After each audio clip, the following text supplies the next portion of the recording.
fundur bæjarstjórnar Reykjanesbæjar sem fjarfundur haldinn 1. febrúar 2022 klukkan 17 hér með settur. Mættir eru bæjarfulltrúarnir Anna Sigríður Jóhannesdóttir, Baldur Þ. Guðmundsson, Díana Hilmarsdóttir, Friðjón Einarsson, Guðbrandur Einarsson, Guðni Birna Guðmundsdóttir, Gunnar Þórarinsson, Halldóra Fríða Þorvaldsdóttir, Margrét Sandes, Margrét Þórarinsdóttir, Styrmi Gauti Fjellsteð og Kjartan Már Kjartansson bæjarstjóri ásamt Hrefnu Gunnarsdóttir sem ritar fundargerð. Á dagskrá eru 6 mál. Númer 1 fundargerð bæjarráðs frá 20. og 27. janúar. Númer 2 fundargerð umhverfis- og skipulagsráðs frá 21. janúar. Númer 3 fundargerð menningar- og atvinnuráðs frá 19. janúar. Númer 4 fundargerð framtíðarnefndar frá 19. janúar. Númer 5 fundargerð íþrótta- og tómstundaráðs frá 25. janúar. Númer 6 fundargerð barnaverndarnefndar frá 25. janúar. En ágætu bæjarfulltrúar, áður en að ég gef orðið laust fundargerðirnar, ætla ég að lesa bókun sem að bæjarfulltrúar hafa sameinast og varðar framkvæmdaleyfi fyrir lagningu Suðurnesjalínu 2 sem að nú til afgreiðslu á 150. löggjafarþingi. Og bókunin svohljóðandi: undirbúningur að uppbyggingu Suðurnesjalínu 2 hefur staðið yfir á annan áratug og ennþá ekki komin niðurstaða hvernig línan verði lögð. Núverandi staða málsins algjörlega óviðunandi.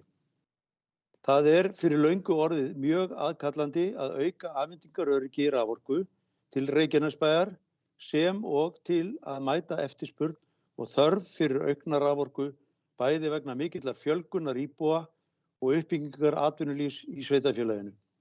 Bæjarstjórn Reykjanesbæjar leggur áherslu á að það sé brýnt og aðkallandi að fá niðurstöðu varðandi uppbyggingu Suðurnesjalínu 2 og að framkvæmdir hefjist sem allra fyrst. Bæjarstjórn gerir þá kröfu að allir viðkomandi aðilar leggi sitt af mörkum til lausnar málsins, hvort sem það á við sveitarfélög á svæðinu, Landsnet eða stjórnvöld sem málið varðar. Stofnanir ríkisins, ráðuneyti og Alþingi. Þannig hljóðaði þessi bókun og þá ágætu bæjarfulltrúar getum við gengið til dagskrá og orðið hefur beðið formaður bæjarráðs og hann óskar eftir að fá að svara þeim spurningum sem fram voru bornar af hálfu Sjálfstæðisflokksins á síðasta fundi bæjarstjórnar. Friðjón Einarsson gerir svo vel. Takk fyrir forseti. Forseti ágætu bæjarfulltrúar. Á síðasta bæjarstjórnarfundi 8. janúar fékk ég fyrirspurn sem hljóðaði á þessa vegu: fullyrðing Friðjóns á Bylgjunni 16. janúar síðastliðinn. Tap Reykjanesbæjar og stóriðjustefnu sveitarfélagsins 67 milljarðar og ég beðinn að útskýra þessar tölur, hvaðan þær koma og í hvað þeim felast. Og geri ég það með mikil ánægju. Ég kannski byrja á því að segja að þegar ég var í þessu viðtali sem ég nefndi þessar tölur, þá var ég að tala stóriðjustefnu Reykjanesbæjar allt frá árinu 2000 til dagsins í dag og ljóst að sveitarfélög hefur tapað gríðarlegum peningum á þessu brölti og var umræðan það í þessu útvarpsviðtali. Svona til þess að segja strax að þá allar tölulegar upplýsingar sem ég nefndi og mun nefna hérna eftir endurskoðaðar og liggja fyrir á heimasíðum bæði Reykjaneshafnar og Reykjanesbæjar. En ég gerði úttekt á þessu fyrir nokkru síðan og langar aðeins kannski að byrja á því að útskýra hvað ég átti við. Árið 2002 voru skuldir Reykjaneshafnar 1200 milljónir og á þeim tíma var eigið fé neikvætt rúmlega 600 milljónir. Á þessum tíma hófst vinna við stálverið svokallaða Það var gerður samningur við íslenska aðalverktaka sem hóf að sprengja upp mikið svæði í neðri hlutanum ofan við höfnin í Helguvík og sem kostaði mikla peninga og mig minnir að tilboðið sem var tekið hafi rétt undir 500 milljónum á þeim tíma og allar þessar tölur sem ég nefni ekki uppreiknaðar heldur á verðlagi hvers árs. Þetta þýddi árið 2006, 4 árum síðar, voru skuldir hafnarinnar komnar í 2,3 milljarða og eigið fé neikvætt sömu tölu. 2010 eru skuldir hafnarinnar komnar í 5,6 milljarða og eigið fé neikvætt 2,7. 2014 þessi tala komin í 7,8 milljarða og eigið fé neikvætt 4,5 milljarð. Síðan 2016 þegar Reykjanesbæjar hóf sóknina, þá var þessi skuld komin í 8,5 milljarð sem lætur nærri að vera 10 milljarðar uppreiknað í dag og eigið fé orðið mínus 5,5 milljarður. Þetta er staðan þegar sóknin hefst og má segja að aldrei í sögu hafnarinnar frá 2002 til þessa tíma voru neinar skuldir borgaðar niður, heldur var alltaf greitt af lánum með því að taka ný lán. Og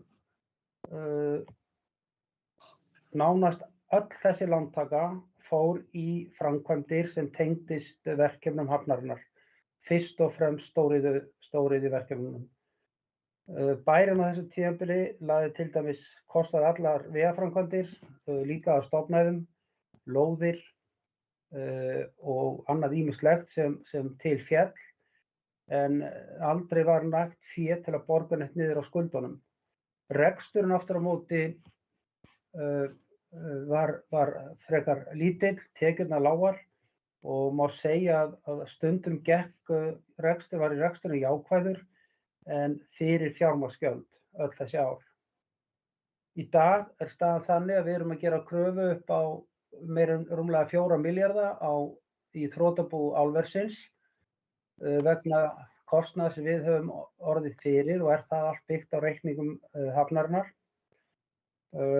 Reykjanesbær, eins og þið vitið, að hefur núna með landaskiptum og yfirteknum skuldum hafnarinnar og afskriftum lagt fram tæpa 10 milljarða sem skiptist í þá vegu að vegna Norðuráls eru þetta rúmlega 4 milljarðar, 4,3–4 milljarðar, afskriftir tæplega 3,5 milljarður og síðan yfirtekin önnur lán sem voru tekin hjá lánasjóði sveitarfélaga. Þetta eru allt fjármagn sem fyrst og fremst fór í verkefnin en ekki í rekstur. Þannig að það var frekar vægt til orða tekið hjá mér að segja 67 milljarðar, talan í raun mun hærri. Og það sem kannski merkilegast þegar við skoðum þessa sögu tilbaka, að öll þessi verkefni voru unnin í miklu samstarfi við ríkið. Þeir voru alltaf einn aðili að samningunum, að skuldir Reykjaneshafnar sjöfölduðust á þessu tímabili. Sjöföldust og í engum takti við tekjurnar. Og neikvætt eigið fé hafnarinnar nífaldaðist á sama tíma. Það var í kringum 1990 og 2 sem við fengum aðgang að þessari höfn og fyrsta stóra verkefnið hófst 96 þegar samstarfi ríkið við iðnaðarráðuneytið, Hitaveita Suðurnesja og Landsvirkjun hófst með því að reyna að leita að fjárfestum. Það verkefni stóð yfir í 3 ár og því miður var engin áhugasamur til að koma í það verkefni og lögðum við mikla peninga í það. Því miður tókst það nú ekki en fyrsta stóra verkefni, eins og ég segi, stálverksmiðjan sem því miður var síðan ekki neitt af. En við aftur á móti fórum í gríðarlega mikla framkvæmdir vegna verksmiðjunnar og sem við sátum síðan uppi með. En þetta svona yfirleitt yfir 30 ára sögu þessara stóriðju verkefna og það sem situr eftir hjá okkur það að samfélagið okkar hér í Reykjanesbæ hefur þurft að taka á sig þessar byrðar eitt og sér og þegar við skoðum samstarfsaðilum okkar, bæði fyrirtæki sem hafa skilið illa við okkur og svo ríkið sem hefur sett mjög lítið fjármagn í þessi verkefni í samanburði við það sem þeir hafa gert annars staðar, til að mynda á Bakka sem eru uppreiknaðir 6,5 milljarður sem búið að setja í verkefni þar frá ríkinu og svo erum við með önnur verkefni eins og Akureyri, eins og Vaðlaheiðargöngin sem sitja núna í fanginu á ríkinu sem kostuðu 13 milljarða. En hér sitjum við eftir á sama tíma samfélagið, á sama tíma og við seljum byggingar á gamla hersvæðin okkar, Ásbrú, það sem nettótekjur ríkisins voru kringum 14 milljarða og allt flutt inn í ríkissjóð.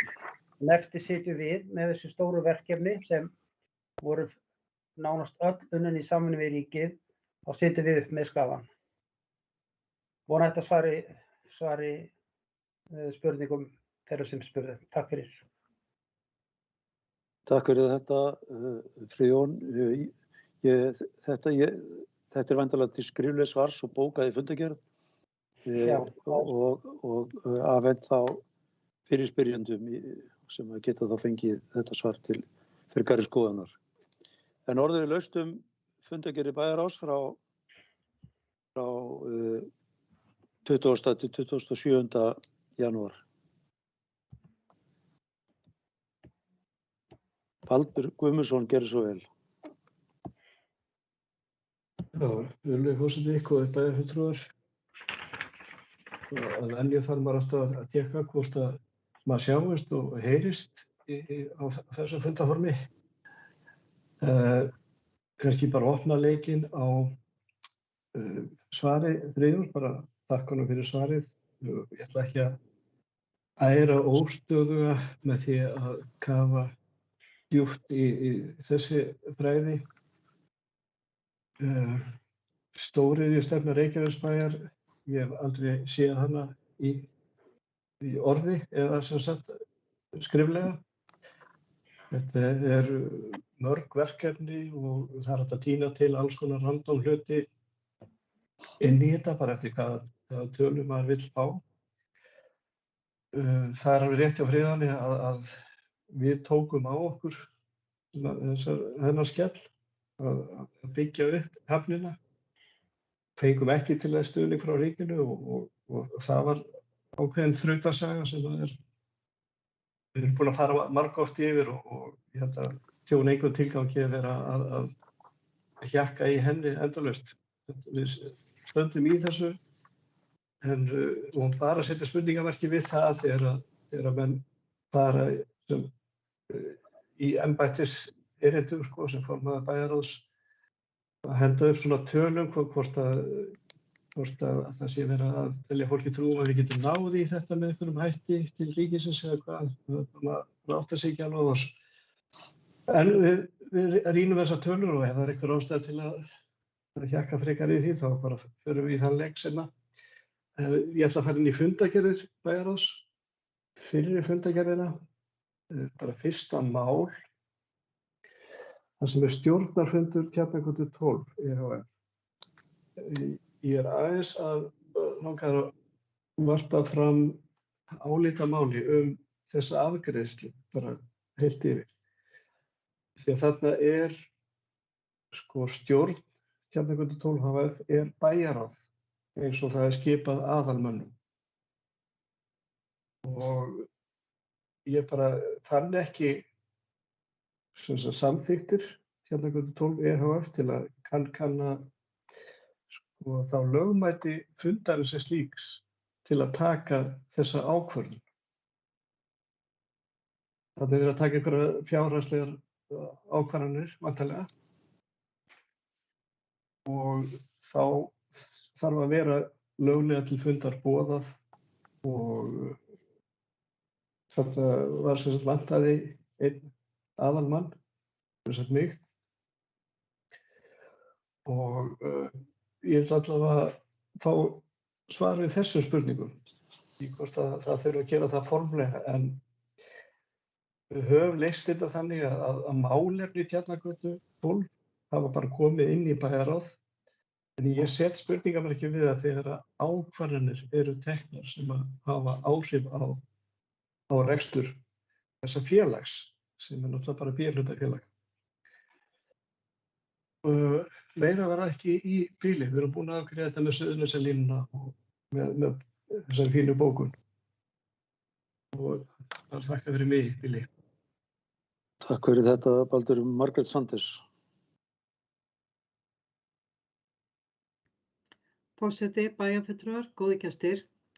Ég vil byrja á því að þakka formanni bæjarráðs fyrir svörin og það er rétt við settum fram þessa fyrirspurn og mér finnst mikilvægt og mér finnst gott það sem hefur komið fram svona oft en ekki nógu oft að við urðum fyrir gríðarlegum vonbrigðum að ríkið hafi ekki komið sterkar inn að höfninni og þessari fjárfestingu.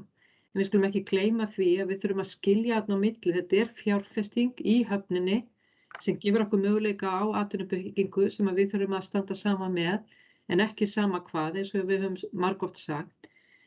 Og síðan er það eitthvað annað sem hefur verið kannski út af kísilveri eða álveri eða annað. Þannig að mér finnst bara mikilvægt að við horfum til þess. Mig langar aðeins að fara yfir út af fundagerðum bæjarráðs og byrja þá á fundi númer 1355 að þá vil ég fagna því að við stóðum saman í ákveðnum styrk til körfuknattleiksdeildar Keflavíkur og Njarðvíkur og ég vil lýsa því yfir bara hér miklum vonbrigðum með ríkisstjórnina og Alþingi að hafa ekki stigið fasta til jarðar varðandi styrk til íþróttahreyfingarinnar og ég er mjög undrandi að hvorki meirihluti eða minnihluti af þingmönnum Alþingis, hvorki fulltrúar úr minnihluta eða meirihluta, hafa komið fram og lýst því opinberlega yfir að íþróttir í landinu hafa orðið fyrir gríðarlegum tekjumissi og bara sem dæmi þá var leikur í körfuknattleik á milli Keflavíkur og Njarðvíkur í Keflavík og það var kostnaður fyrir Keflavík til töpuð á leiknum.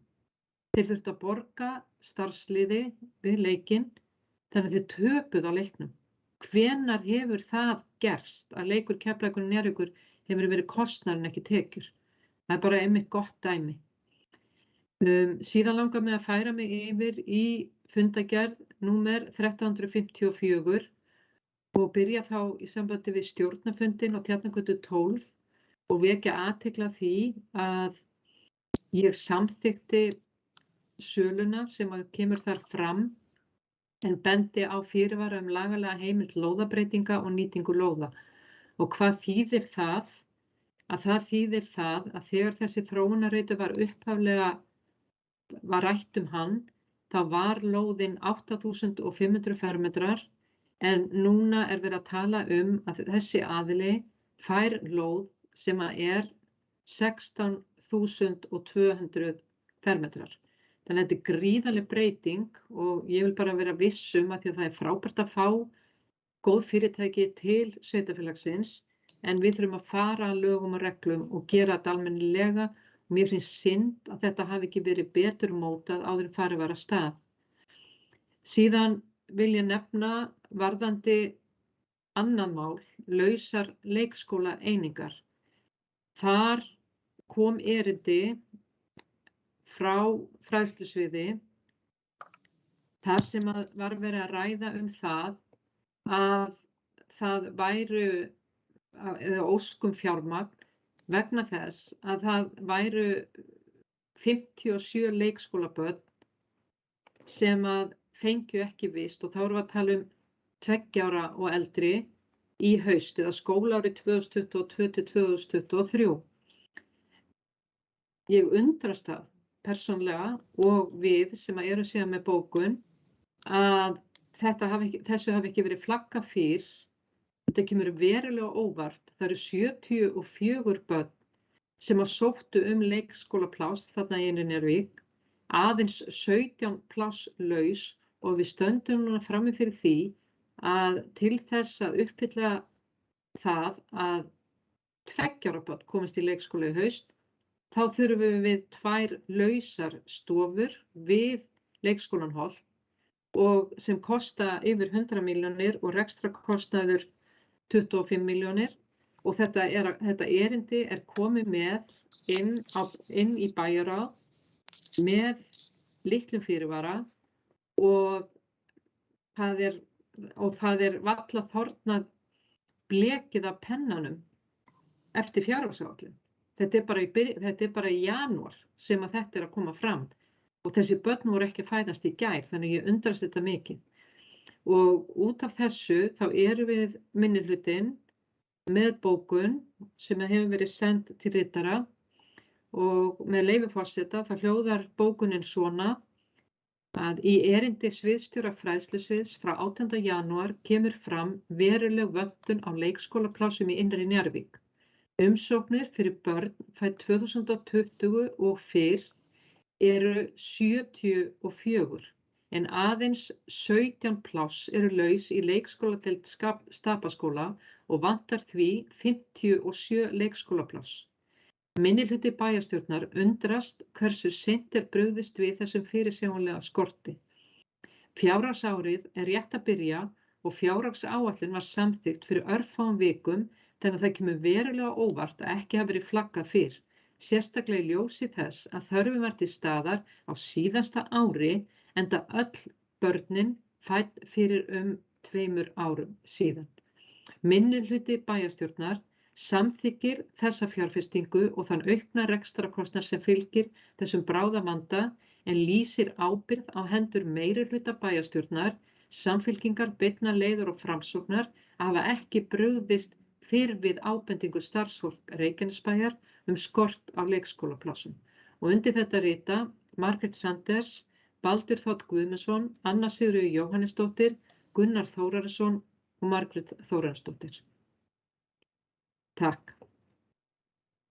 Takk fyrir þetta, Margrét. Ég ætla nú ekki að fara yfir þessa bóku sérstaklega núna, en ég vil bara nefna það að því þú talaðir það að það hafi ekki verið rætt styrki til íþróttafélaga á hinu háa Alþingi, þá vil ég bara nefna það að sá sem hér situr í forsæti á þessum bæjarstjórnarfundi, hann hefur í umræðum viðspyrnustyrki, reyndar á dagvinnutíma þegar fólk að sinna öðrum starfum, tala fyrir því að það þyrfti að horfa sérstaklega á sviðslistafólk og íþróttafélög. Þannig að svo að það sé nú bara nefnt að minnihluti alþingismanna hefur, eða að minnstakosti einn úr þeim hópi hefur minnst á íþróttafélögin upp í pontu Alþingis. En Friðjón Einarsson hefur beðið orðið.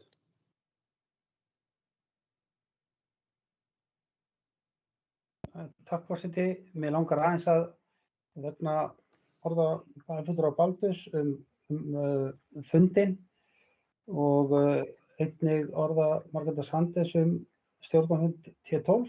Það langar mig að geta þess að til þess að fundar var boðið á hefðbundinn hátt eins og við gerum fyrir fundi bæjarráðs, það kemur fram í fundarboði, en líka ítreka það að þessi samþykkt sem við vorum að samþykkja á þessum stjórnarfundi, að við vorum að samþykkja pappíra til undirritunar en bæjarstjórn hafði þá þegar fyrirgefið Tjarnargata 12 stjórnin hafði þegar samþykkt þessa sölu á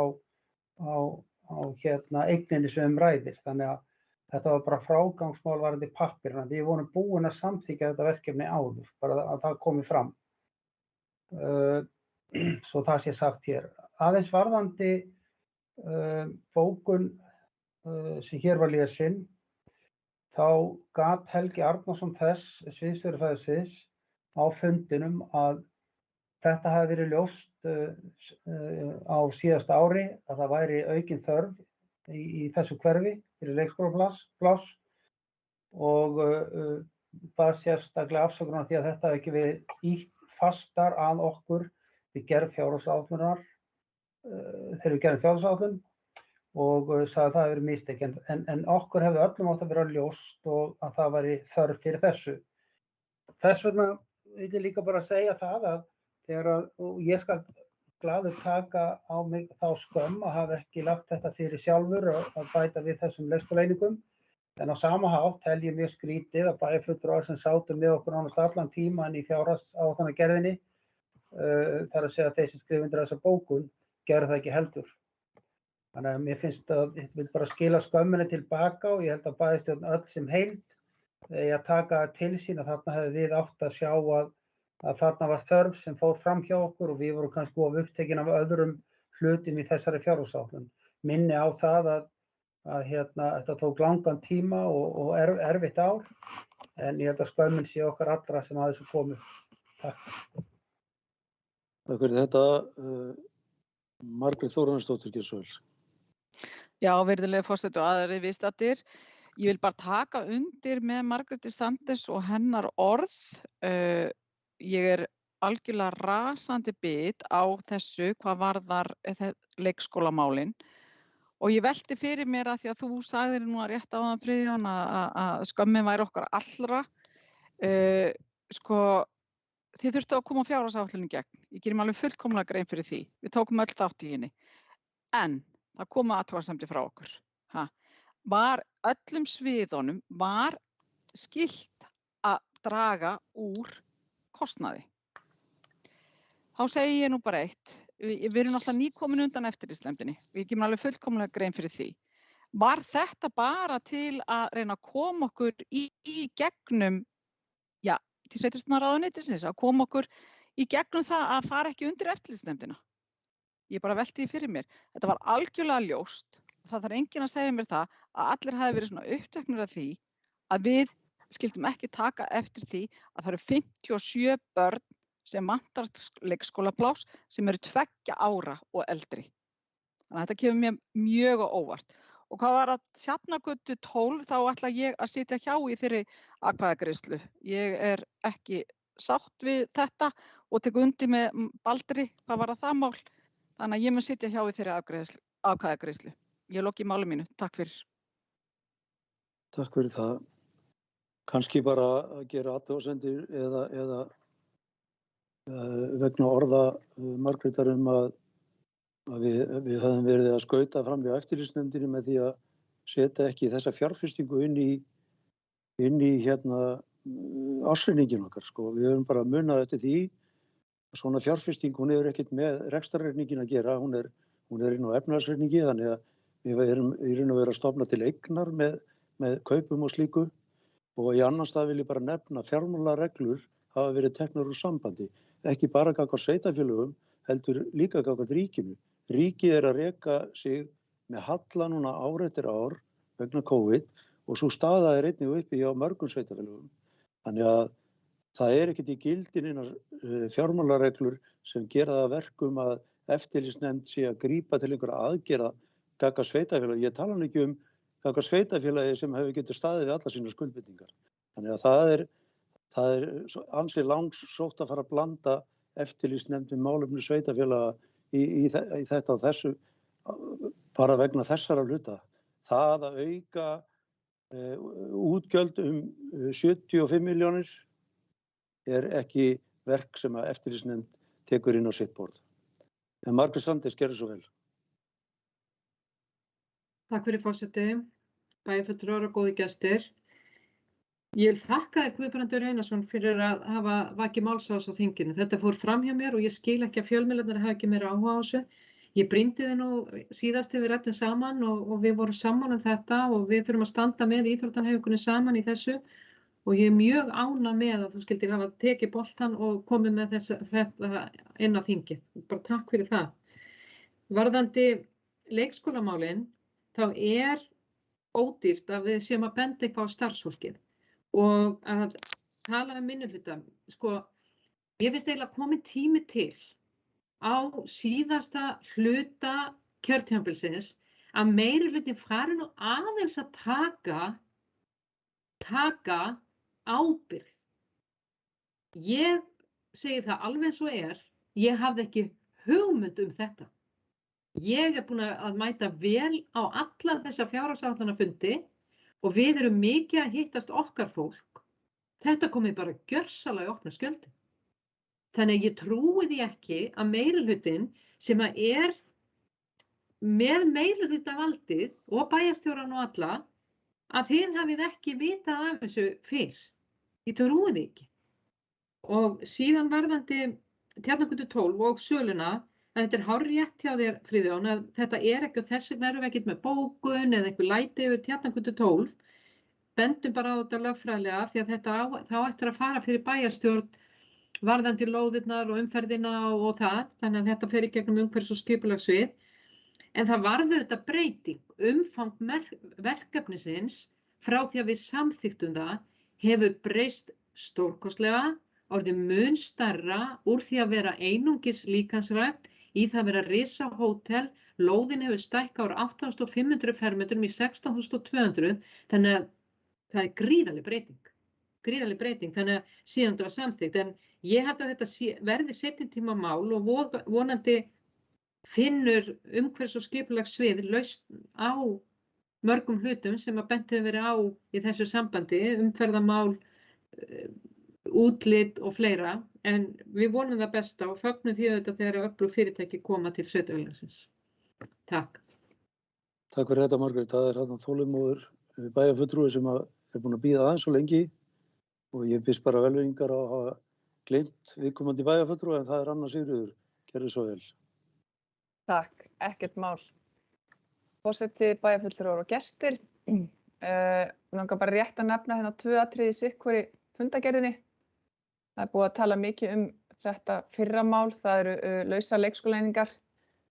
Eins og við fram hefur komið þá er svona, já, misjafnar áherslur á hvort við höfum hreinlega gleymt þessu eða hvað. En mér langar líka að benda á að við erum að byggja stóran leikskóla í Hlíðahverfi sem er hverfi sem er bara eins langt liggur frá Innri-Njarðvík og hægt í bænum, að það er kannski bara sko í rauninni athyglisvert að við erum núna nýbúin örugglega í síðustu viku að bjóða út lóðir í Dalskörðu 3.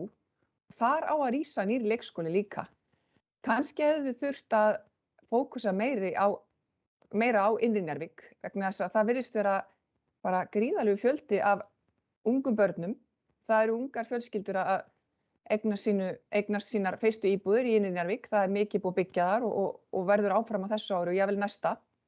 Þannig að við þurfum að vera snögg til og vera tilbúin jafnvel með leikskóla áður en Dalskörðu 3 rís, því að miðað við þennan fjölda börn á 7. tug sem er að bíða eftir plássi og við erum að fara að kaupa einhverjar einingar.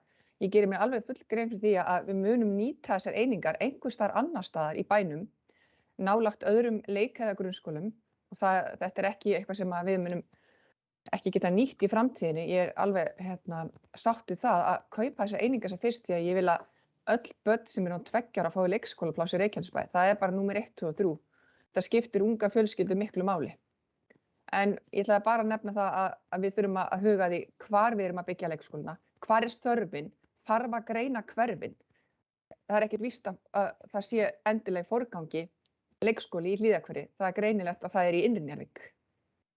En svo var það annað mál í seinni fundargerðinni.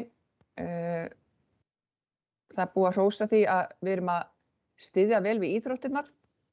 Ég er sammála því, við erum að styðja við allar íþróttir og það eru mörg 100 manns í Reykjanesbæ, sjálfboðaliðar, í bara flestu öllum íþróttagreinum og styðja við börn og ungmenni.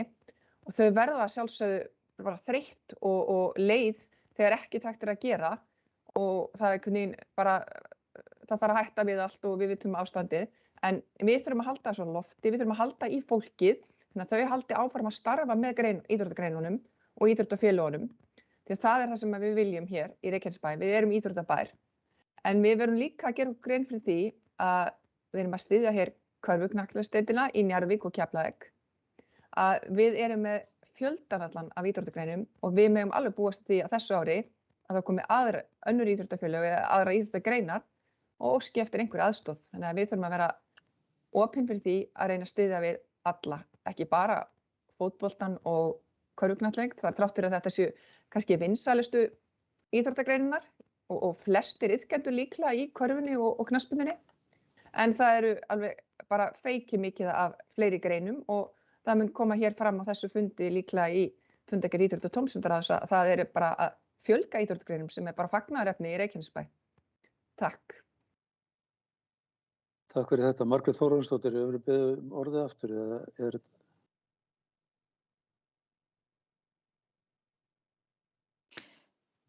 Nei, þetta er bara síðan á hann, ég gleymdi að taka hundina niður, byrst afsökunar, en víst þegar ég fæ orðið þá langar mér bara að taka undir með Önnu Sigríði, algjörlega sammála.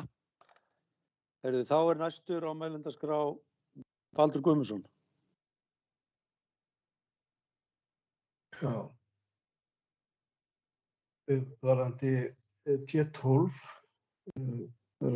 því að Friðjón svaraði til að þetta væri hefðbundin fundarbóð og svona. Hefðin er náttúrulega bara, þetta er náttúrulega ekki alveg bara einhver stjórn, einhvers félags. Þetta er félag sem er í okkar eigu og bæjarráð er stjórnir. Samkvæmt bara hlutafélagalögunum, við erum að fara út í það, þá á stjórn að búa til vinnulag og setja upp reglur. Þetta hefur ekkert verið gert svo ég viti, þannig að ég er bara að benda á að við megum ramma þetta betur inn. Þannig að þetta sé ekki bara eins og einhver svona auka liður í dagskrá bæjarráðs. Það er bara vanvirðing við verkefnið. Og þetta hefur komið upp áður. Þetta er svona bara eins og eitthvað í framhjárhlut ætlum að hendast inn í stjórn T12 EHF og taka einhverja ákvarðanir. Þannig að mér finnst það ekki að það eigi að afgreiða þetta bara sem eitthvað, já þetta er bara alltaf svona og heldur, ég myndi vilja fá að rýna þetta aðeins og við myndum okkur þá hefð sem er samkvæmt einhverju sem er að gerast núna í stjórnsýslunni og þykir svona til fyrirmynda vinnubragða. Einu sem ég vildi segja. Takk fyrir þetta, Baldur. Friðjón Einarsson, gjörðu svo vel.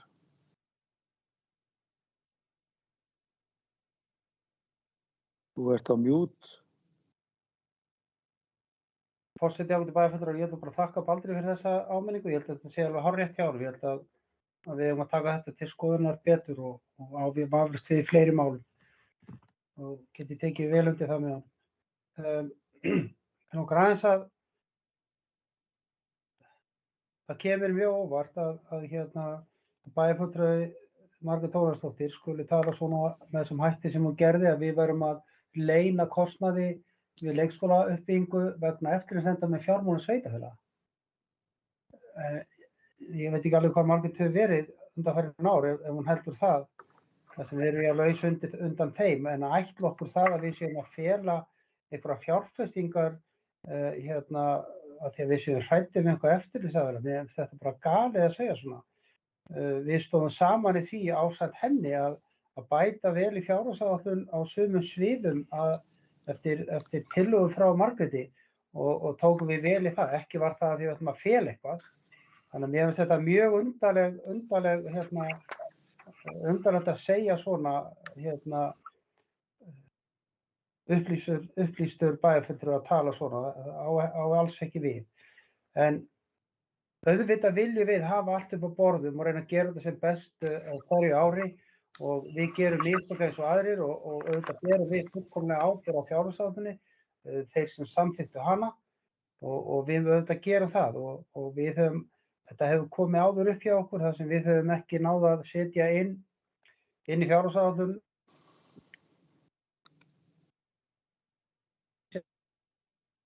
og gott dæmi það er Myllubakkaskóli sem núna er að koma í höfuð á okkur. En því miður þá gerist þetta núna en við þurfum að bregðast hratt við og munum gera það. En takk fyrir ágætisumræðu. Takk fyrir Friðjón. Bæjarstjóri Kjartan Már, gjörðu svo vel. Já, takk forseti, góði bæjarfulltrúar. Bara örstutt út af þessum leikskólamálum sem voru til umræðu fyrir undir þessum lið að þá er það jú endalaus vinna í gangi að meta hvar og hvenær er þörf á skóla, hvort sem það er leikskóli eða grunnskóli og það hefur fræðslu sviðið okkar í samvinnu við fræðsluráð. Við erum með það verkefni að velta þessu fyrir sér.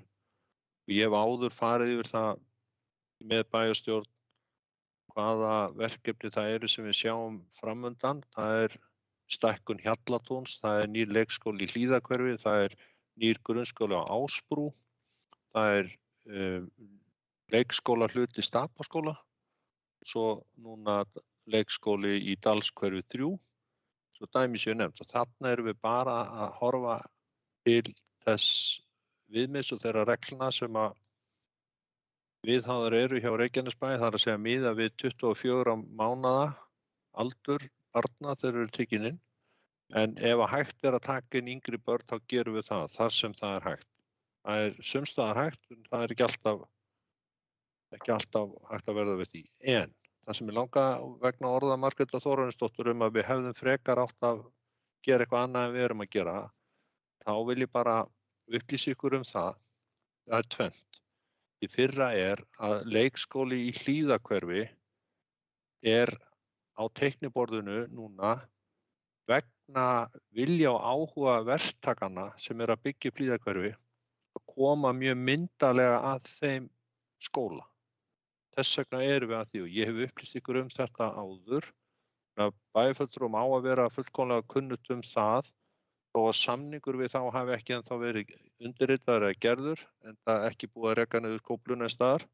Þetta á teikniborðinu og samningurinn verður kynntur bæjarráði fljótlega það sem í honum felst. En þar verið að tala að verktakarnir byggingafélag Gylfi og Gunnars þeir skili skólanum ákveðnu byggingastígi og við síðan klárum hann. Tökum við honum ákveðnu stígi og klárum hann. Og annað hitt síðara sem ég vildi upplýsa ykkur að við erum í viðræðum við, eins og þið vitið, við Hrafnistu og fleiri nýtt hjúkrunarheimili og vorum í dag að ræða það að senda 2 til 4 fulltrúa beggja aðila til Oslo til að skoða ákveðnar lausnir innan hjúkrunarheimila sem að gætu sparað talsvert í rekstri og verið hagræðing og ég ætla ekki að lýsa því neitt nánar hér en í þeirri sömu ferð fyrir okkar hönd í þá ferð ef hún verður farin þá mun sviðsstjóri umhverfissviðs fara Guðlaugur Helgi Sigurjónsson og við höfum rætt það við Guðlaugur að í sömu ferð þá ætlar hann að skoða forsmíðaða leikskóla sem mjög algengt að séu settur upp í Noregi og það hafa nokkrir aðilar, fleiri en 1 og fleiri en 2, haft samband við okkur og boðið okkur slíkar byggingar og við getum auðvitað ekki tekið ákvarðanir að hvorki að kaupa þær eða byggja þær fyrir við erum búin að skilgreina verkefnið og bjóða það út en þetta vissulega áhugaverð lausn og ef hún gengur í Noregi og á Norðurlöndunum og ég veit í Eystrasaltslöndunum líka, okkur hefur verið bent á það og við höfum fengið kynningar á þessu að þá gæti, eða trú ég því að við gætum nota svona lausnir líka og Guðlaugur ef hann fer til Oslo þá ætlar hann að fara og skoða svona skóla í leiðinni með það fyrir augum að við myndum koma með erindi inn í bæjarráð fljótlega þegar við vitum meira málið og ræða það hvort að við ættum að bjóða út slíkt verkefni það fyrir augum að setja inn slíkan leikskóla inn í Dalshverfi 3 strax á næsta hausti og vetri. Þetta svona kannski ótímabært að vera að ræða þetta á svona opinberum fundi eins og þessum en ég vildi samt bara vegna umræðunar þannig að þið séuð ekki að halda það að það sé ekkert verið að gera í málunum það hefur verið að vinna í þessum málum alveg á fullu. Takk. Takk fyrir þetta bæjarstjóri. Guðný Birna gerði svo vel. Kæri forseti, bæjarfulltrúar, bæjarstjóri og góða gestir. Þetta bara lífleg umræða, það greinilega stutt í kosningar. En bara fróðlegar umræður engu að síður. Auðvitað erum við góðar umræður fjölda barna og allt slíkt, en ef að við skoðum gagnatorg Reykjanesbæjar sem mjög góð upplýsingaveita varðandi íbúafjölda, að íbúafjöldinn í Innri-Njarðvík lóðbeint upp á við, alltaf. Og ef það skoðað Keflavík, Ytri-Njarðvík eða Ásbrú eða Hafnir sérstaklega, þá miklu meiri stabíli vöxtur þar heldur en í Innri-Njarðvík. Þannig að það að við séum ekki að átta okkur á tímanlega vöxtinum þarna, ég ætla ekki að tala fyrir það, en frá 2019 í október bjuggu í Innri-Njarðvík 3.717 íbúar, en í janúar 2022 4.397. Þannig að 700 manns þarna á ekki lengri tíma en þetta aukningin að innan við. Og ég vil líka taka það fram að fólk hefur verið ágætlega duglegt í COVID að fjölga sér, enda erum við að sjá það að árgangurinn 2020 stærsti árgangur í sögu sveitarfélagsins, 300 börn. Þannig að auðvitað væri frábært að eiga Ara-Gróa leikskólum tilbúna, en við þurfum bara að bregðast við þessu. Og ég vil líka taka það fram að auðvitað frábært að afgreiða allt á fjárhagsáætlunargerð fyrirfram, en við vitum ekki allt. Og að taka ykkur skömm, mér finnst þetta ódýrt skot hérna. En að því við erum í þessum aðstæðum og við bara bregðumst við því, og bara mjög fín ræða hjá bæjarstjóra að hugsa fram á við og hugsa í nýjum lausnum.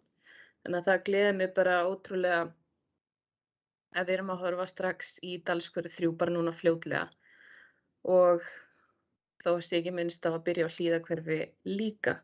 En við hvetjum íþróttahreyfinguna líka til að koma innan fjárhagsáætlunar, og við erum samt að samþykkja erindi frá þeim í byrjun janúar líka. Þannig að við erum ekkert komin út úr þessum COVID áhrifum, við munum sjá svona beiðnir ýmislegt á komandi mánuðum, við vitum það. Þannig að nú bara að vera proaktív og bregðast við, og það ætlum við vissulega að gera. Takk fyrir. Takk fyrir þetta, Gunni. Ég sýnist þessi umræða að vera svona komin á leiðarenda, en ég sé að Margrét Sandnes hefur beðið orðið, en minni á og hún nú þegar búin að tala tvisvar. En svona að því að ég held að því ég svo góðu skapi, bara gefa henni orðið svona til að klára umræðuna. Gerðu svo vel, Margrét.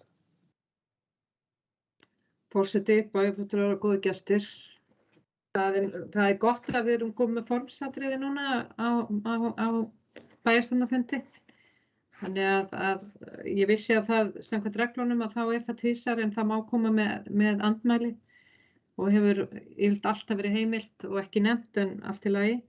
En mér langar bara að það komi algjörlega fram að ég er samkvæm sjálfum mér, hef rætt það sem ég byrjaði í bæjarstjórn, að fjárhagsáætlun fjárhagsáætlun, og við reynum eins og við getum að fara eftir henni. En að sjálfsögðu getur einhver komið upp. En að 57 börn í þessu stækkandi hverfi, að þau poppi upp innan við mánuði, það bara ekki alveg í lagi. Það getur vel verið, þetta hárrétt sem að bæjarfulltrúi Guðni Birna var að nefna, að þetta svakaleg hverfi, en við vitum það að þetta nýtt hverfi. Við vitum það að þetta mjög stækkandi, ef það meiri fjölgun af börnum, klárlega, en við verðum að aga okkur betur. Það nokkru sem búin að vera sagt við mig, já Margrét, þú ert svona rekstramanneskja, en þú skilur ekki sveitarstjórnarmál. Þegar ég að koma með athugasemdir að við eigum að gera betri fjárhagsáætlun og svo framvegis. Ég ætla samt að segja ykkur það. Mér finnst að það eigi að reka sveitarfélagið eins og maður eigi það sjálfur. Algjörlega allan daginn. Og þetta ekki í lagi, og við verðum bara að kyngja því og gera betur. Punktur. Takk. Takk fyrir. Þá held ég að við séum komin á leiðarenda undir þessum lið. Þeir sem samþykkt geta fundargerð bæjarráðs frá 20. og 27. janúar eru beðin að gefa merki.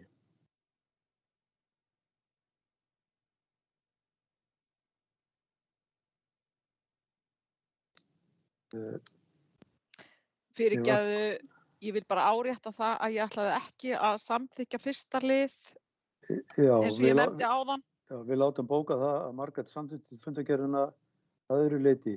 Já. En samþykkir ekki þennan lið. Margrét Þórarinsdóttir. Já. En mér vantar atkvæðagreiðslu frá Gunnari Þórarinsinni. Ertu samþykkur? Þú vilt líka mjúta ef þú kinkaði bara kolli þá sé ég þetta.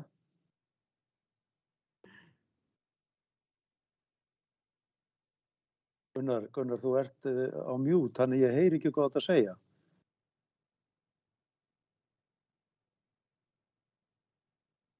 En ef þú myndir bara kinka kolli, þá myndi ég skilja hvað þetta gera. Takk fyrir þetta, Gunnar. Og þá erum við komin að næsta lið, sem eru fundargerðir umhverfis- og skipulagsráðs, fundargerð frá 21. janúar og þar eru að venju nokkur atriði, reyndar allmörg atriði að þessu sinni sem að þarf að afgreiða sérstaklega og fyrst þar að nefna þriðja lið fundargerðarinnar sem Hafnargata 81, 83 og Víkurbraut 19. Við vitum að þessu verkefni sem hafa verið í vinnslu talsverðan tíma og þarna að ræða undir þessari bókun í raun og veru 2 atriði og við þurfum í raun og veru bara að greiða atkvæði annan liðinn sem óveruleg breyting á aðalskipulagi og afgreiða hann en deiliskipulagsbreytingin þarfnast meiri meðferðar og verður þá tekin inn síðar þegar að því kemur. En orðið laust þriðja lið fundargerðarinnar. Það enginn sem kveður til ljós, þeir sem samþykkt geta þessa óverulegu breytingu á aðalskipulaginu berum gefamerki.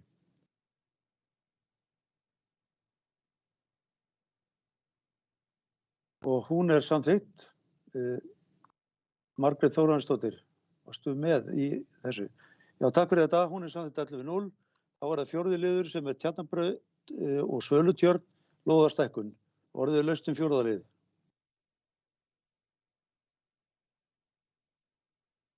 Það enginn sem kveður sér ljós. Þeir sem ekki samþykkt geta 4. lið fundargerðar eru beðin að gefa merki. Og hún samþykkt 11-0. Og þá það 7. liður fundargerðarinnar sem Brekadalur 9, breyting á byggingarreit, orðið laust 7. lið. Það enginn sem kveður sér ljós. Þeir sem samþykkt geta 7. lið fundargerðar eru beðin að gefa merki.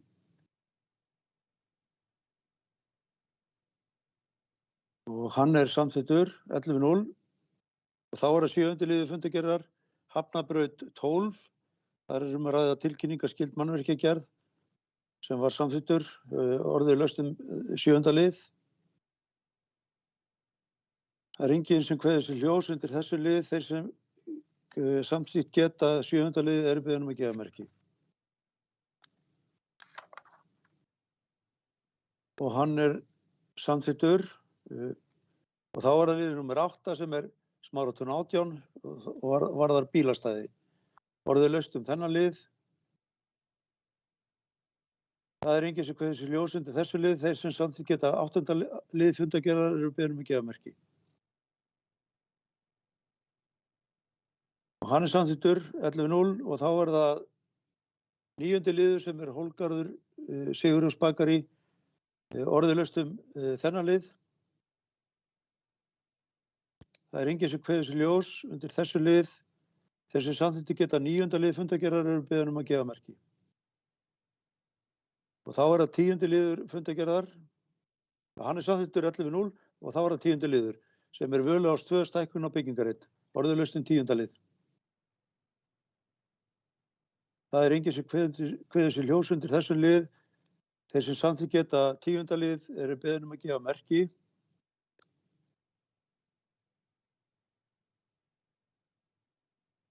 Hann samþykktur 11-0 og þá það síðasti liður sem þarf að afgreiða sérstaklega sem liður númer 11 Nesvellir til að breyting á deiliskipulagi. Orðið laust þennan lið. Það enginn sem kveður sér ljós undir þessu lið. Þeir sem samþykkt geta lið númer 11 eru beðin að gefa merki.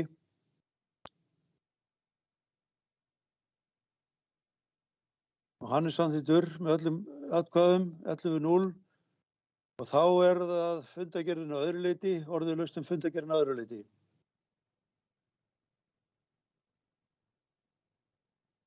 Ég sé, á einhver eftir að taka niður hendur. Díana Hilmarsdóttir ætti að biðja orðið. Já, Gerðu svo takk. vel. Gerðu svo vel. Takk fyrir. Bæjarstjóri, forseti bæjarfulltrúar og gestir ef einhverjir eru. Mig langar aðeins að koma hérna inn undir lið 15 og ég heyra heyrnartólið að garga á mig að það sé að vera batteríslaust, þannig að ég ætla að biðja ykkur að hinkra eitt augnablik.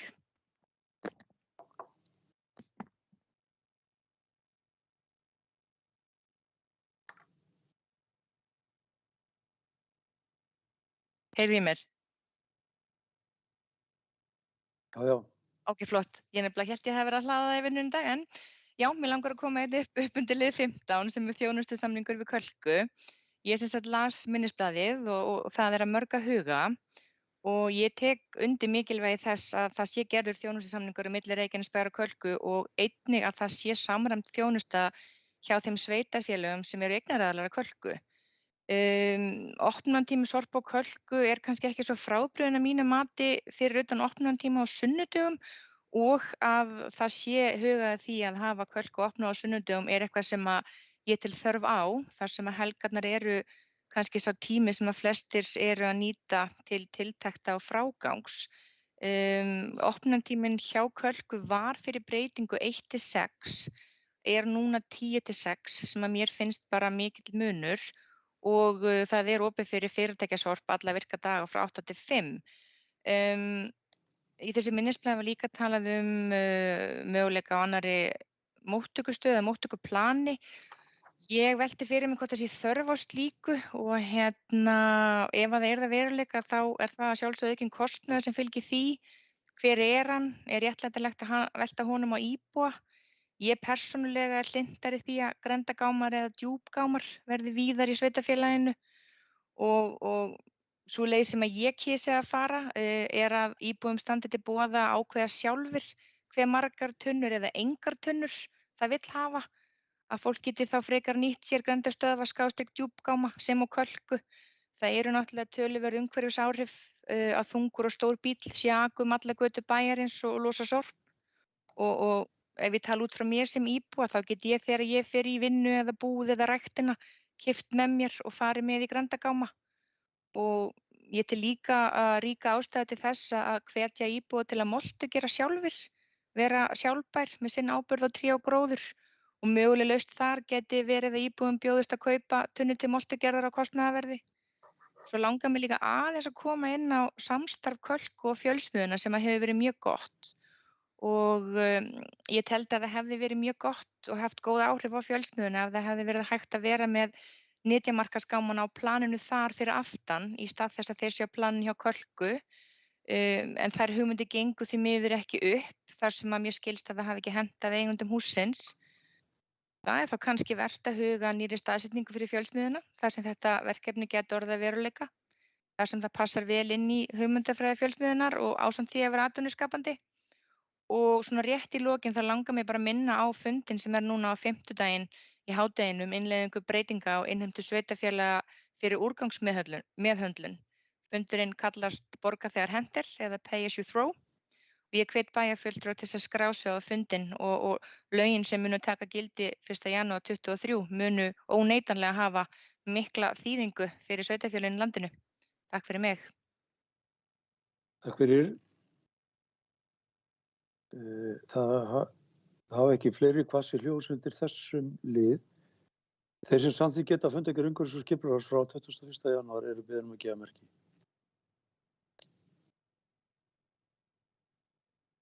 Og hún samþykkt með öllum atkvæðunum og ég vil biðja bæjarfulltrúa að taka niður hendina að lokinni atkvæðagreiðslu. Við fáum nýja hendi í hvert sinn. Takk fyrir þetta. Þá komið að lið númer 3 sem fundargerð menningar og atvinnuráðs frá 19. janúar. Orðið laust fundargerð menningar og atvinnuráðs.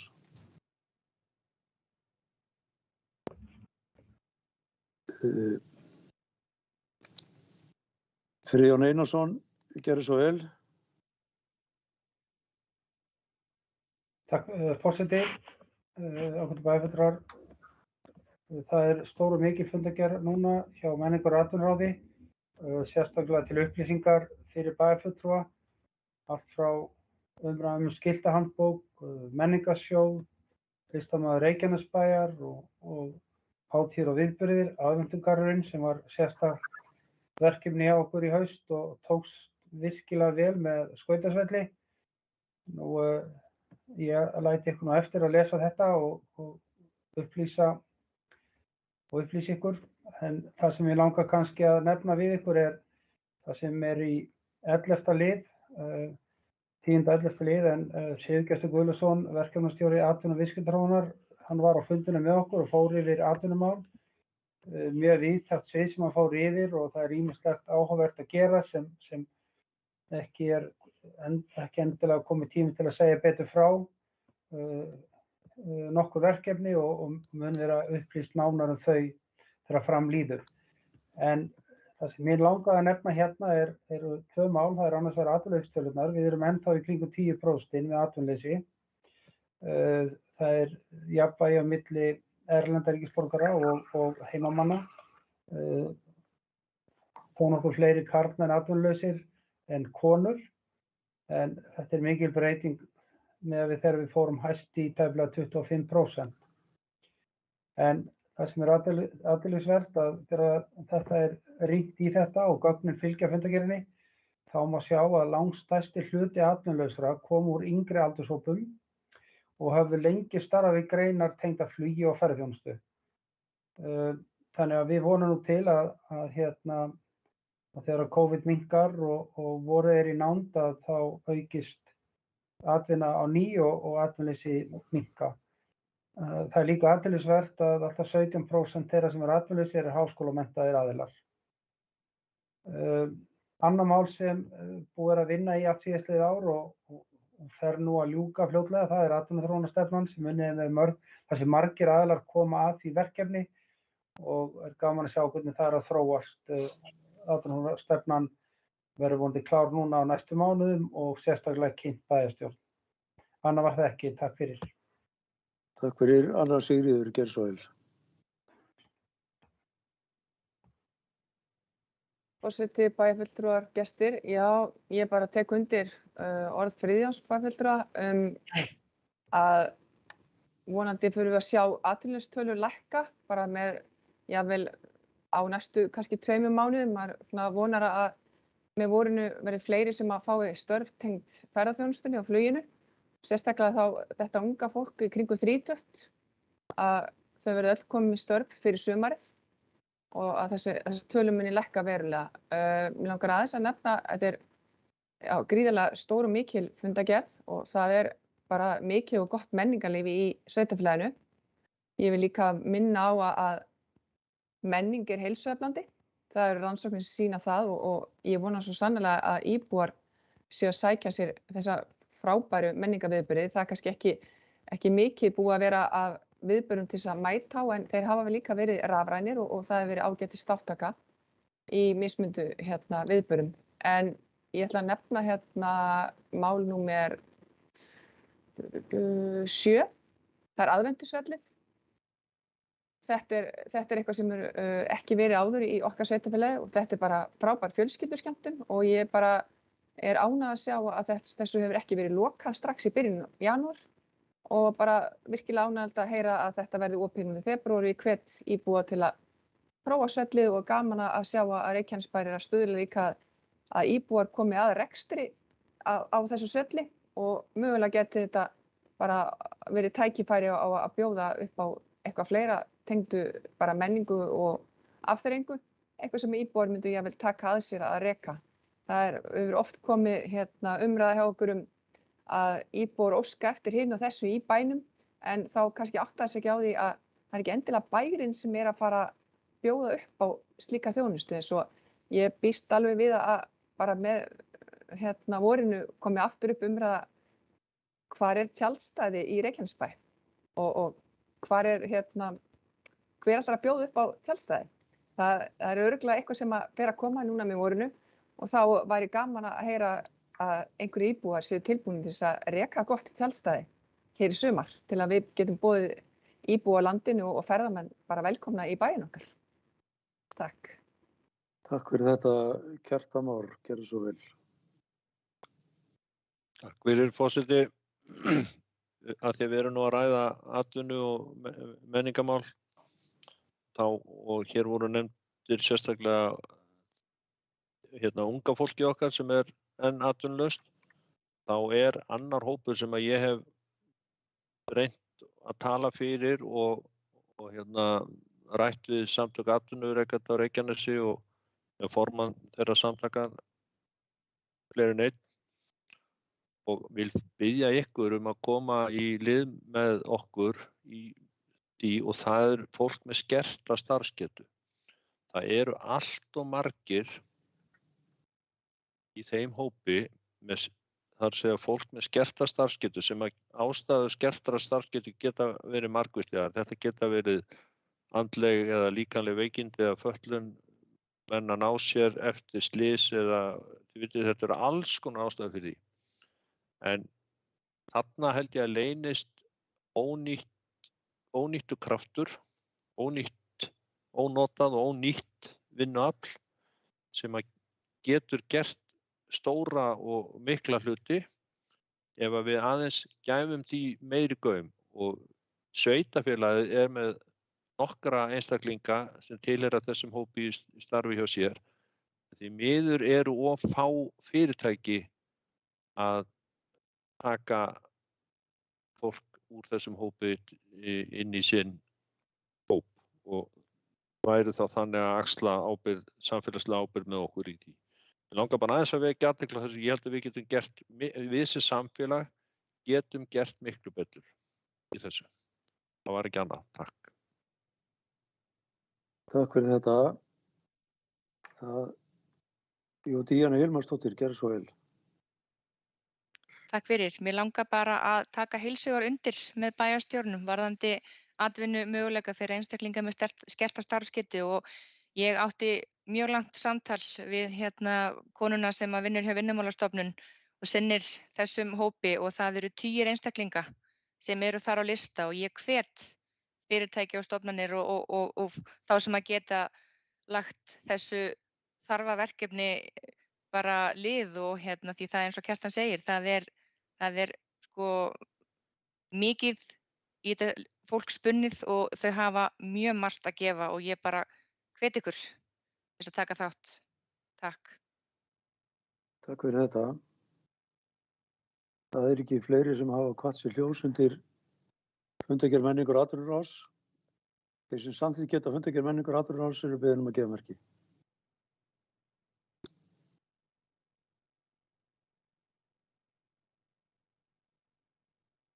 Það komið, hún samþykkt 11:0.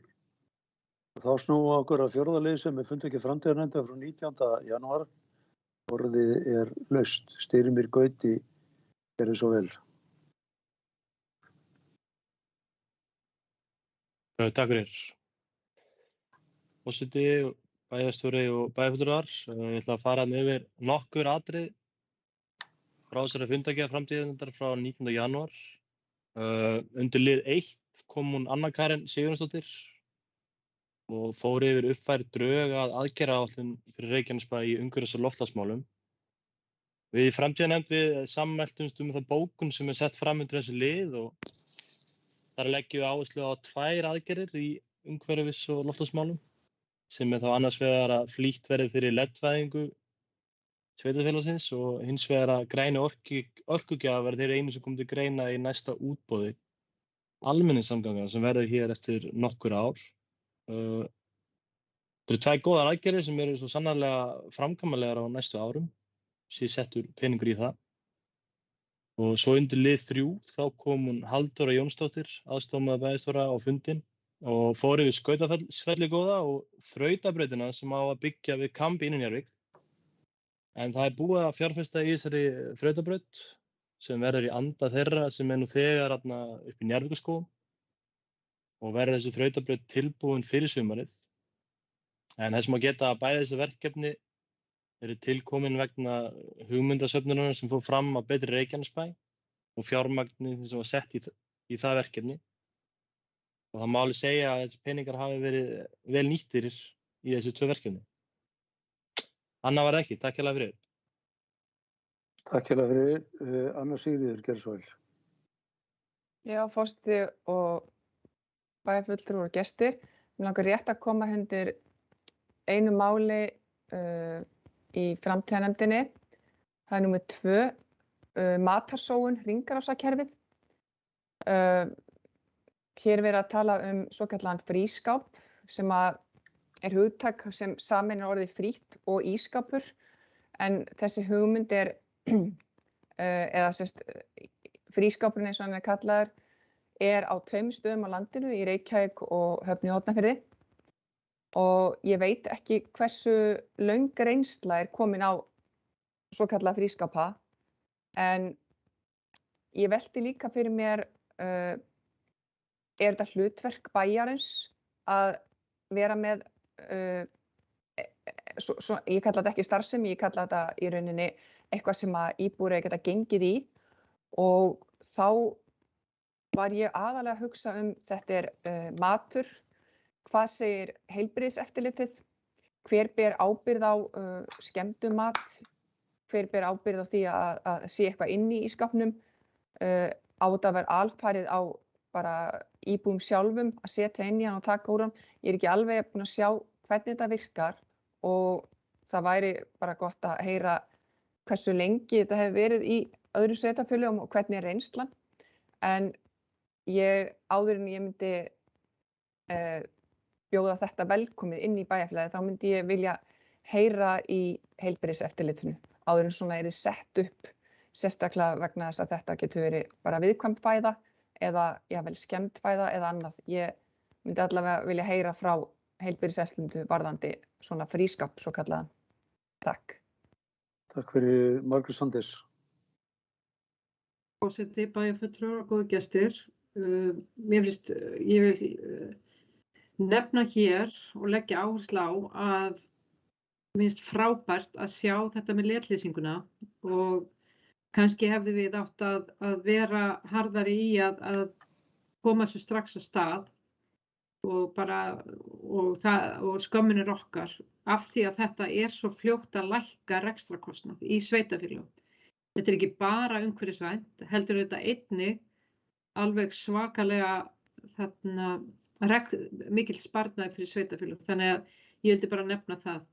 Og hitt sem að ég var mjög ánægð að sjá, það var einmitt þetta með útboð út af þessu almenningssamgöngum, að þetta eru svona hlutir sem að við getum gert, sem og varðandi loftslagsmál, að það er að ræða til dæmis græna orkukosti fyrir almenningssamgöngur og svo framvegis. Þannig að ég er mjög ánægð með að sjá hann aðgerðalista. Takk. Takk fyrir það, Styrmir Gauti, gerðu svo vel. Forseti, aðeins vegna þess að bæjarfulltrúi Anna Sigríður kom inn á með mál 2 sem var þessir frískápar. Það var í rauninni ekki endilega umræðan á fundunum þannig að þetta væri eitthvað sem að bæjarfélagið ætti að ráðast í. Þú kom hann Anna Karin bara með þetta erindinu fundina því að þetta búið að vera dálítið í umræðinni í fréttum upp á síðkastið. En það var ekkert nein ákvörðun tekin það að þetta væri eitthvað sem við ættum að fara í sem bæjarfélag. En ég veit að þetta hefur verið í gangi á Höfn í Hornafirði í einhvern tíma og svo í Reykjavík. Þannig að þetta er til fordæmi þetta hér á Íslandi. Og hefur líka nefnt á fundunum að hjálpræðisherinn væri jafnvel að íhuga að vera með svona upp á Ásbrú. En ég veit ekki hvað þau mál standa í því, en þetta var allavega nefnt á fundunum. Takk fyrir. Takk fyrir það. Það hafa ekki fleiri kvatt sér ljós undir þessu lið. Þeir sem samþykkt geta fundargerð framtíðarnefndar frá 19. janúar eru beðin að gefa merki.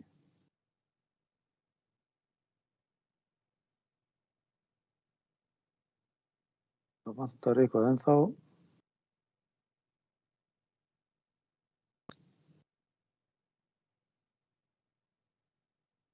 Vantar þig, forseti?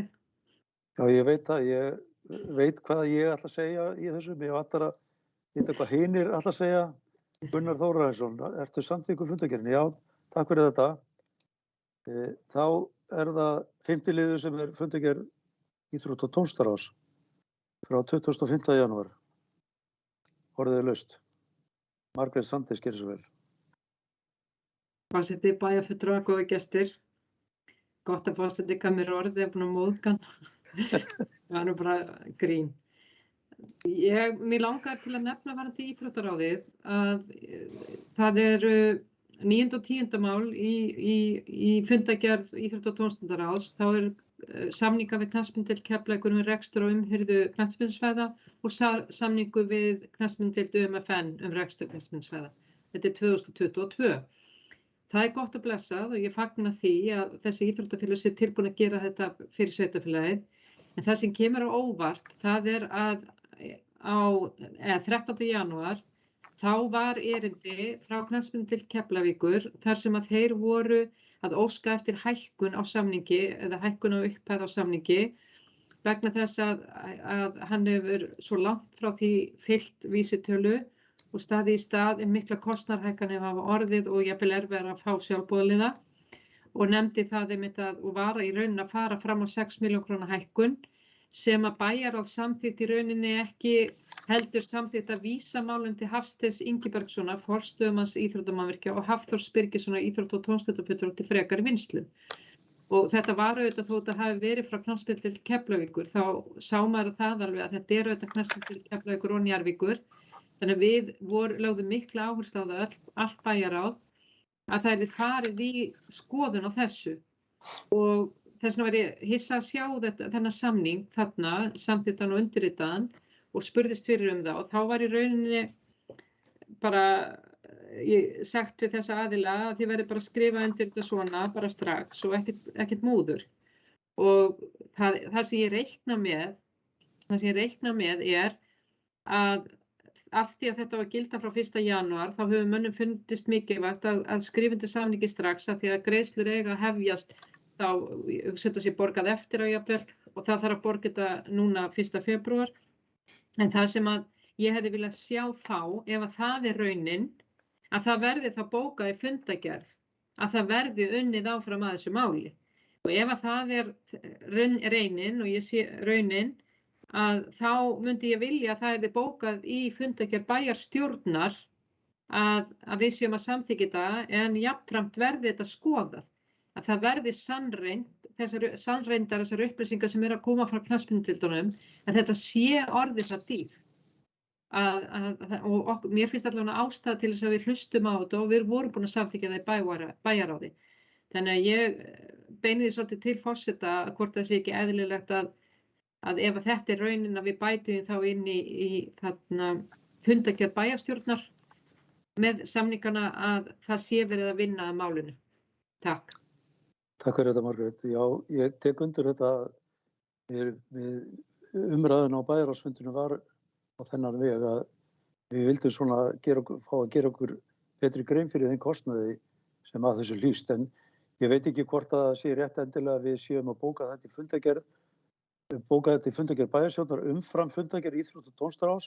Heldur það bara að því að formaður bæjarráðs hér að við óskum bara eftir því að hann taki málið á dagskrá aftur í bæjarráði þar sem við getum farið betur yfir þetta með hvaða hætti þetta hefur átt sér stað að búa undir þetta samning og við getum þá í framhaldinu bókað frekara vinnulag í gerð þessara samninga því að við þurfum líka bara að horfa til næstu ára hvað þetta varðar. Þannig ef að bæjarfulltrúi Margrét sætti sig við það að þá vil ég bara gera það tillögu minni að formaður bæjarráðs taki þetta á dagskrá svo fljótt sem verða má. Samþykki það. Ok, takk. Þá það Anna Sigríður, gerðu svo vel. Já, takk fyrir. Mér langar að nefna þetta nokkur atriði undir fundargerð íþrótta- og tómstundaráðs. Það fyrsta mál, þetta erindi frá siglingafélaginu Knörr. Ég bara fagna því að fleiri íþróttagreinar að ryðjast til rúms hér í Reykjanesbæ. Það náttúrulega líka fagnaðarefni annað erindi númer 3. hvatagreiðslur eru orðnar 45.000 og það ætti að vera nóg úr að velja af íþróttum og tómstundum í Reykjanesbæ fyrir börn og ungmenni. En ég ætla að nefna það sérstaklega varðandi hvatagreiðslurnar. Fyrir nokkrum árum fórum við í bara sérstakt átak með auglýsingar sem voru á íslensku, ensku og pólsku. Við vorum að reyna að fjölga börnum af erlendu bergi brotnu í íþróttum og það varð fjölgun eftir við settum upp bara góðar auglýsingar bæði á samfélagsmiðla og bara í stofnanir og fyrirtækjum alla bæ.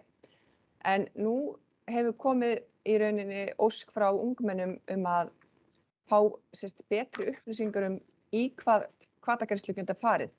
Ungmenni eru jafnvel óviss hvort þau geta nýtt hvatagreiðslur í einhverja sérstaka, kannski ekki beint íþróttagreinar. Þau eru að spyrja hvort þau geti fengið hvatagreiðslu, niðurgreiðslu í líkamsrækt og önnur námskeið. Þannig að við þurfum kannski að vera með betra upplýsingaflæði til ungmenna og einmitt að nefna líka sérstaklega að hvatagreiðslurnar eru upp í 18 ára. Börn eru börn fram til 18 ára aldurs og krakkar, ungmenni í Fjölbrautaskóla Suðurnesja geta nýtt sér þessar hvatagreiðslur í 2 fyrstu árin í skólanum. Þannig að það má ekki gleyma því, við eigum að hvetja líka ungmenni, ekki bara yngstu börnin, til að stunda tómstundir og íþróttir. Og svo langar mig að nefna mál númer 6, umsókn Stapaskóla í forvarnasjóð. Það bara, mig langar að hrósa skólastjóra Stapaskóla, Gróu Axelsdóttur, fyrir að sækja í forvarnasjóðinn. Þessi sjóður búin að vera í mörg ár í Reykjanesbæ og skólarnir hafa verið að sækja í þessi sjóð oftast fyrir nemendur en einhvern tímann fyrir kennara líka. Þarna verið að ræða styrk í fyrirlestur fyrir starfsfólk Stapaskóla sem snýr að því að draga úr eða koma í veg fyrir líkamleg álagseinkenni. Það bara eitthvað sem eru bara algjörar forvarnir og ég fagna því að skólastjórinn taki þetta upp til þess að bara auka vellíðan og ánægju í starfi. Það veitir ekki af á þessum tíma. Annars var það bara samningur við knattspyrnudeildirnar. Mjög gott að styðja við það, alveg eins og körfuknattleikinn og bara minna á að styðja við allar íþróttagreinar í bænum. Takk fyrir. Takk fyrir. Margrét Þórhallsdóttir, nei, þú hefur tekið niður höndina. Friðjón Einarsson, gerðu svo vel. Bubbi. Guðbrandur heiti maðurinn. Guðbrandur, fyrirgefðu, biðst afsökunar. Ég ætlaði bara að taka undir orð Margrétar Sanders. Ég algjörlega sammála þessu hvað varðar íþróttaflugfélögin og annað og ég fagna því bara að þetta verði tekið aftur upp í bæjarráði miðað við þá umræðu sem átti síðast stað í bæjarráði og ég vil bara taka það fram að þar sem ég ekki með atkvæðarétt í bæjarráði þá finnst mér mjög mikilvægt að við tökum þetta aftur upp og þetta komi aftur inn í bæjarstjórn. Takk fyrir lokið máli mínu. Takk fyrir það. Það mun vantilega gera það þá í gegnum fundargerð bæjarráðs í framhaldinu. En takk fyrir Friðjón Einarsson. Forseti, ágætu bæjarfulltrúar, aðeins vegna umræðum samninga við knattspyrnudeild Keflavíkur og Njarðvíkur. Þá var það ljóst að samningurinn var útrunninn og ef ekki skrifað undir nýjan samning þá var ekki hægt að greiða mánaðarlegar greiðslur til knattspyrnudeildanna og þess vegna var óskaði knattspyrnudeildar eftir því að það skrifað undir þennan samning. Þau þurftu strax pening í janúar og aftur í febrúar en það var öllum ljóst að ósk bæjarráðs viðræðu við undir forystu Hafsteins Ingibergssonar og Hafþórs íþróttafulltrúa að þær viðræður eru á fullu og ég vænti tillagna fljótlega frá þeim nánara samstarf þessara tveggja deilda en það var ósk knattspyrnudeildanna að skrifa undir vegna þess að ekki gat Reykjanesbær greitt þeim samkvæmt einum samningi ef ekki var samningur til staðar. Þess vegna var ákveðið að þau skrifa undir núverandi samning sem við munum síðan taka það aftur upp inn í bæjarráð þegar við fáum upplýsingarnar frá Hafþóri og Hafsteini og hvað við ætlum að gera til framtíðar og þá sennilega gerum við þá nýja samning sem taka tillit til þessa. Þannig að þetta máli á fullu og það mun koma inn leið og við fáum fyrstu drög og hugmyndum framhaldið. Annars sem ég vildi nefna það að það var ekki alveg rétt sem sagt var hérna að samningar séu ekki vísitölurreiknaðir. Þeir voru vísitölurreiknaðir í fyrra og það líka gert ráð fyrir vísitölurreikning á samningin í ár. Þannig að svo það sé sagt. En það var ekki gerð nein vísitölurhækkun á samningunum nokkur ár þar á undan vegna þeirra stöðu sem við vorum í á þeim tíma. Takk. Takk fyrir, Margrét Sandís Geirsdóttir.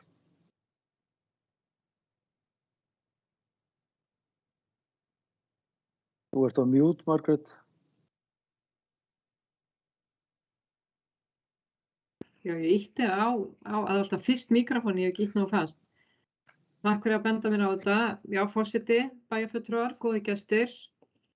Þetta er rétt hjá formanni bæjarráðs, Friðjóni, að þetta hefur verið vísitölurreiknað í 2 síðustu ár, en það auðvitað aðalmálið að hver er upphafspunkturinn.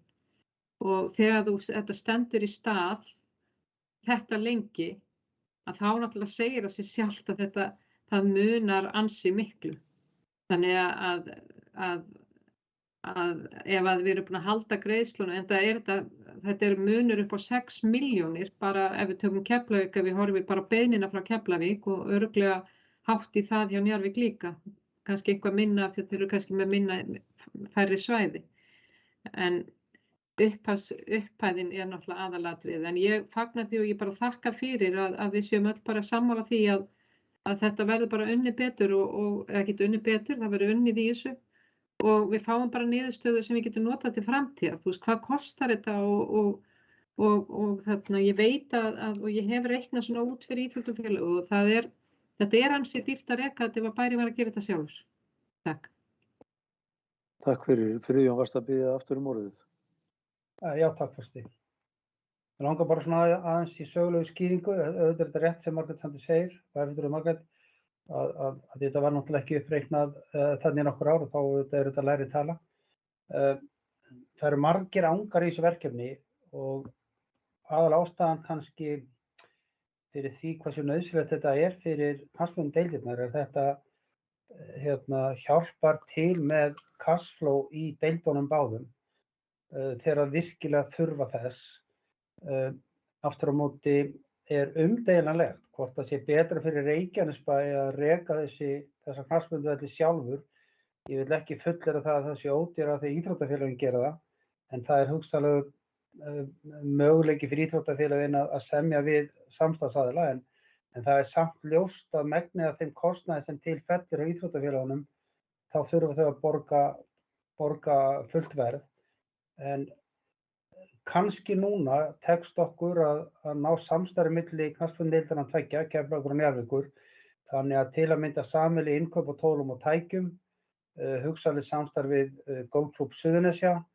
Það eru fullt af möguleikum í þessu sem við getum gert það að verkum að þetta verði hagkvæmt. Á Akureyri til að mynda er það Golfklúbbur Akureyri sem sér sláttinn á íþróttasvæðum. Í Mosfellsbæ er það sömuleiðis sérstakt fyrirtæki sem sér golfvellina og knattspyrnuvellina. Þannig að það eru fullt af möguleikum í stað þess að við séum allir að hokra í sínu horni og allir kaupa 3 sláttuvélar. Þannig að ég vona bara að þessi vinna sem farin er af stað, hún verði til bóta og við höfum reynt þetta einu sinni áður fyrir nokkrum árum síðan. Það gekk ekki upp en ég held að sé ástæða til þess að vera jákvæð í þessu verkefni og hlakka til að sjá tillögurnar. Takk fyrir. Takk fyrir. Bæjarstjóri, varst að biðja orðið eða? Já, en ég er hættur við það. Það er búið að segja allt sem að segja þarf í þessu. Takk fyrir það. Þá er Díana Hilmarsdóttir, gerð svo vel. Takk fyrir. Bæjarstjóri, forseti og bæjarfulltrúar. Mér langar aðeins að koma inn á lið 3 sem eru niðurstöðu hvatagreiðslna. Árið 2020 voru 1751 barn á aldrinum 6 til 18 ára sem að nýttu sér hvatagreiðslur og í fyrra 2021 voru það 1902 börn sem að nýttu sér hvatagreiðslur sem eru 56,7% af heildarfjölda barna á aldrinum 6 til 18 ára. Þetta er fjölgun sem er jákvætt en betur maður duga skal. Þetta er mjög góð sundurliðun undir fundargerð ráðsins á því hvert hvatagreiðslurnar eru að fara.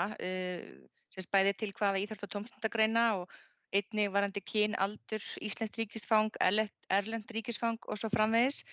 Það sem ég er svolítið að velta fyrir mér er einhver eða eitthvað sem að grípur þau börn eða þá foreldra þeirra barna sem mögulega ekki eru að nýta sér hvatagreiðslur.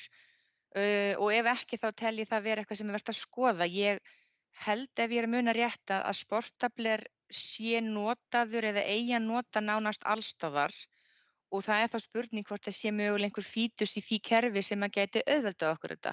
Til þess að ná til fleiri barna og ungmenna upp á að nýta sér þessar hvatagreiðslur því að þetta er fjárhæð sem að skiptir máli og þau eiga rétt á.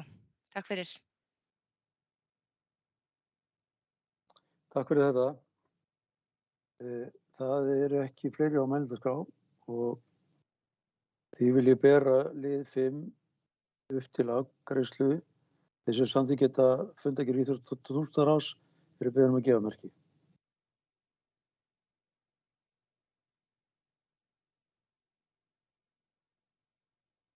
Þetta er alveg að koma.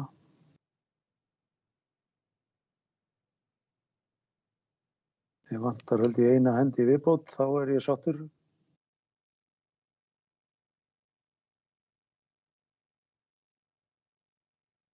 Gunnar, þú getur líka að kinka kolli að duga mér. Takk fyrir þetta Gunnar. Þá er þessi fundargerð samþykkt með öllum atkvæðum 11-0 og þá getur bæjarfulltrúi að koma að síðasta lið þessa fundar sem er fundargerð barnaverndarnefndar frá 25. janúar. Hún er ekki til sérstakar afgreiðslu en að sjálfsögðu til umræðu hér á fundinum. Einhver sem hefur áhuga á því að tjá sig undir þessum lið, svo er ekki sýnist mér. Og þá erum við bara komin að leiðarlokum á þessu fundi og við munum síðan afgreiða fundargerðina rafrænt eftir að skrifarar hafa yfirfarið hana. Og ég segi því 625. fundi bæjarstjórnar Reykjanesbæjar slitið.